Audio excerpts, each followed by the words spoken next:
welcome back to the Friday Gaming News Roundup, where I get to all the stories that I didn't have time to cover during the week. As always, I'm Jake from Give It Thought, and let's get right into the first story today. And this is one that I am a little bit weary of at this moment. Remember that God of War reboot that was announced at this past E3? Remember it? Because Sony has been almost completely silent about it since its reveal. If I had known better, I would have thought the project was abandoned. But fret not, ye internet masses. The next God of War is now in a completely playable state from start to finish, according to the game's director, Cory Barlog, whose name is very similar to Street Fighter's Balrog. Same person? Maybe. But according to Barlog, there is a whole game here. Just finished the first playthrough with the leads. Very exciting milestone for us. There was also some news on some more footage for the game, which Barlog said, "I promise we will be showing something really awesome when it's ready." So not so much news rather than news of coming news, which is what gaming news has devolved into lately, to be honest.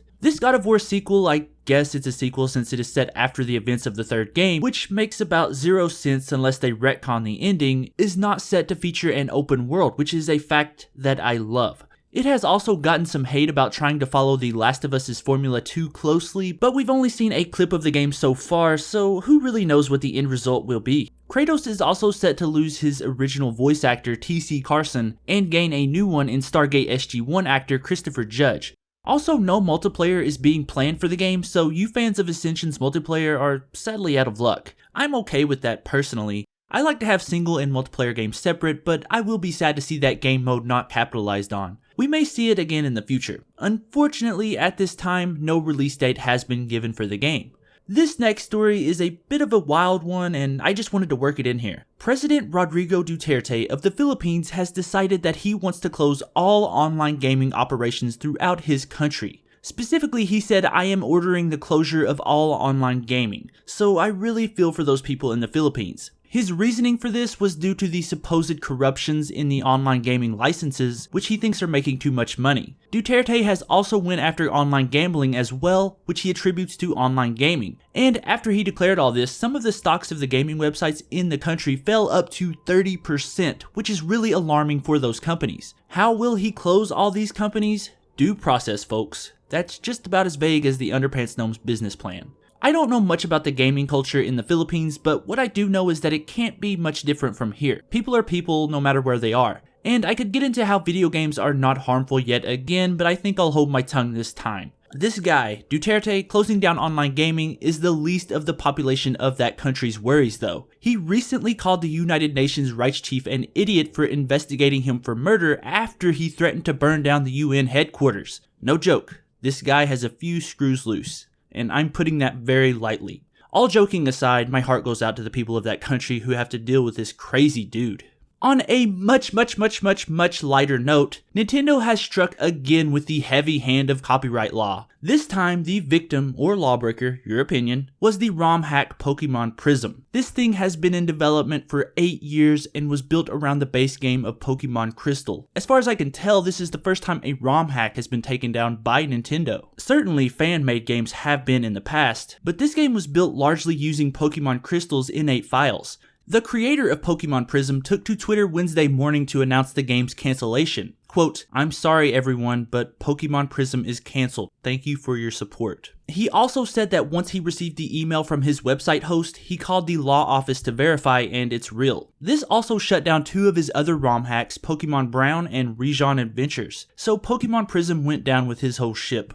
This comes after Nintendo shut down another fan-made Pokemon game, Pokemon Uranium, just earlier this year. That's not all though. Nintendo also shut down AM2R, a remake of Metroid 2, No Mario Sky, which was a spoof of No Man's Sky starring Mario, as well as nearly taking down the entire site of Game Jolt, which included hundreds of fan-made games based on Nintendo's popular IPs. I've talked about this a lot, and I can see both sides of the situation. If the game makes no money, then how does it harm Nintendo? Also, if Nintendo doesn't make sure no one is abusing their IPs, then how do they keep control of them? It's a bad situation to find yourself in as a company, but I just don't think Nintendo is going about it the right way.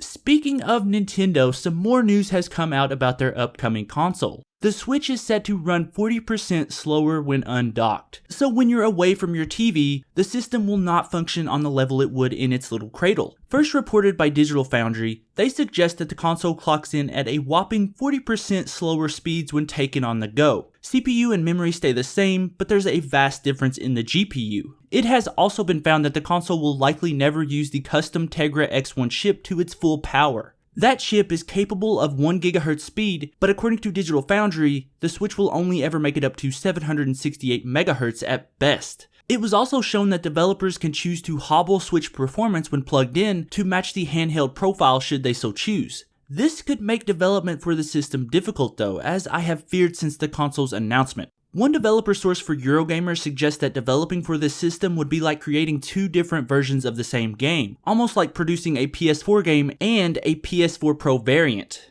I always get a lot of hate in the comments when I mention Nintendo, so I will provide this information to those of you who don't want to see this news. Quoting Eurogamer, documentation supplied to developers ends with this stark message. The information in this table is the final specification for the combinations of performance configurations and performance modes that applications will be able to use at launch. So this looks to be real. We've gotten nothing official, but I think this is the closest we're going to get so far, until January 13th. I love Nintendo. I grew up with their consoles and I don't want to see them fail again. All I know is that it is not looking good for the Switch so far. Please prove me wrong, Nintendo. Please. And for the final story today, it looks like Valve just got hit with a $2.1 million fine in Australia over their refund policy. Valve is being accused of not advertising their refund policy on Steam from 2011 to 2014. The judge told Valve that they were, quote, engaged in conduct which was misleading or deceptive or likely to mislead or deceive in contravention when it came to Australian consumer law. Valve has 30 days to pay the fine and must show a notice to Australian users of the website. They now have until February 20th to appeal this ruling. Having an international business must be hard because keeping up with all the different consumer laws in all the countries has to be complicated. All that said, Valve has recently made notice of their refund policy, especially around the time No Man's Sky came out since so many consumers were asking for refunds. In Australia, it was stated that video games must be safe, durable, and free from defects, acceptable in appearance and finish, and fit for the purposes for which video games of that kind are commonly supplied. This must take into account the nature and price of the video games and any statements or packaging or labeling.